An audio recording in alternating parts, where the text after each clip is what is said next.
Parasha Vayikel.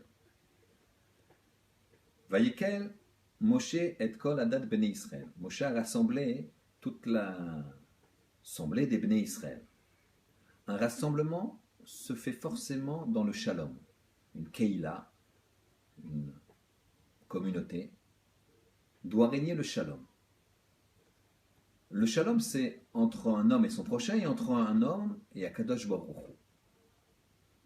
Pour qu'il y ait le shalom, nous dit le Keli Yakar, donc pour qu'il y ait un rassemblement, il ne faut pas qu'il y ait de vol.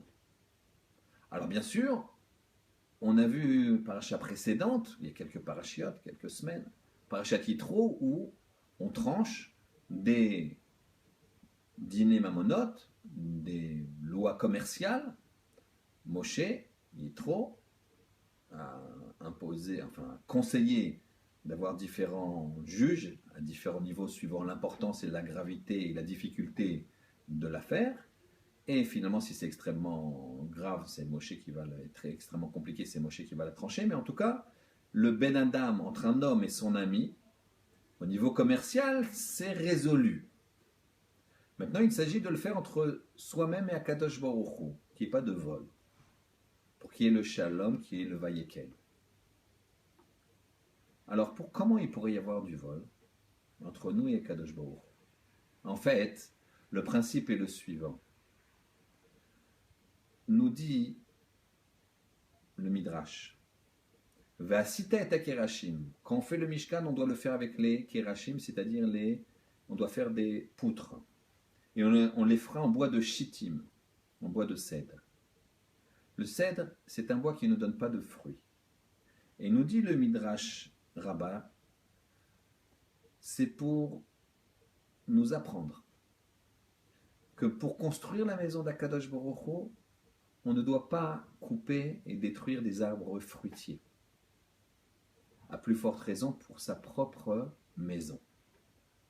C'est-à-dire ici, on a une notion extraordinaire de faire attention à ce grand principe qui s'appelle mitzvah Abba Be'avera. Une mitzvah qui vient, mais au passage, j'ai fait une avera. Tu construis le Mishkan, tu construis la maison d'Hachem, attention, tu ne peux pas le faire avec le produit du vol. Tu ne peux pas le faire avec une avera qui serait de couper des arbres fruitiers. Donc il faut faire très très attention. Et nous avons dans cette paracha un principe extraordinaire. Que Vayakel, dans cette paracha, on a la construction du Mishkan et en même temps on a le Shabbat. On sait que puisque j'ai juxtaposé les deux sujets, le Shabbat, je dois m'abstenir de faire tous les travaux nécessaires à l'élaboration du Mishkan. Et on en tire 39. Donc, faire Shabbat, c'est se préserver de mitzvot négatives. Ne pas déchirer, ne pas coudre, ne pas nouer, ne pas égorger, etc. Maintenant, quand on lit l'injonction de faire Shabbat, il y a marqué La'asot et à Shabbat. Les Dorotam. La'asot veut dire faire. Alors ici, je ne comprends pas. C'est ne pas faire. Pourquoi La'asot? Quelqu'un qui serait Shomer Shabbat et quelqu'un qui se préserve de tous les interdits de Shabbat. Bien sûr, s'il ne fait pas la mitzvah positive de Kiddush ou d'autres mitzvahs des Rabbanan, Shabbat, il a loupé quelque chose, c'est sûr, mais il a fait Shabbat, il a gardé Shabbat. Alors, d'où vient ce terme La'asot? Nous expliquent nos maîtres. La'asot, c'est la zéhirout, le fait de faire attention à ne pas enfreindre. Le fait de mitzvah positive, de faire attention que quand j'enfreins, quand je préserve Shabbat, j'enfreins pas une autre mitzvah. Ce principe de mitzvah Abba Ba'avera. C'est fondamental. Le Chidushé Harim, qui était un très très grand maître, qui était le premier rabbi de Gour, il avait son maître à lui s'appelait le Rabbi de Kotsk.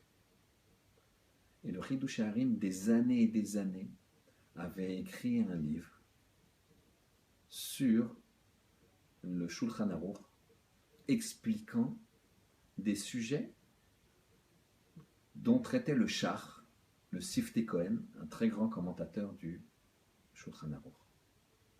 Il a montré son manuscrit au Rabbi de Kotsk en lui demandant, bien sûr, de lui demander son opinion et en lui disant qu'il voulait absolument, évidemment, le diffuser. Le Rabbi de Kotsk a lu ce livre et a dit au Chidush Harim, écoute, il est extraordinaire, mais il explique le Shach d'une telle façon que les gens ne vont plus étudier le Shach. Et donc, vaut mieux le brûler. Il ne faut pas changer à ce point-là. Le Chidush Harim a tourné en rond des heures durant. Il s'est demandé qu'est-ce qu'il fait.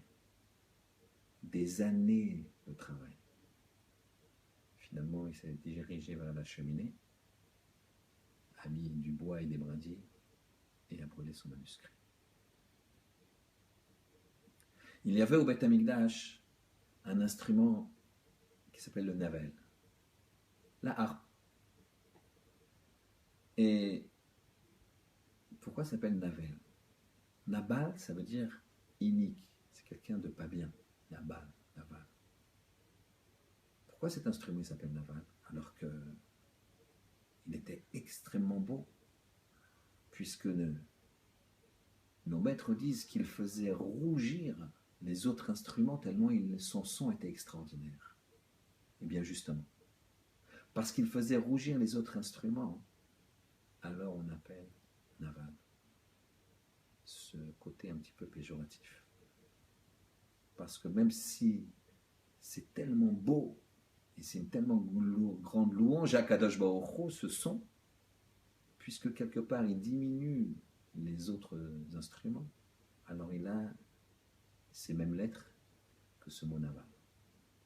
Qu'Hachem y fasse, qu'on comprenne que lorsqu'on fait une mitzvah, il ne faut pas la faire sur le dos des autres. Il ne faut pas la faire au passage en faisant une avéra, quelle qu'elle soit.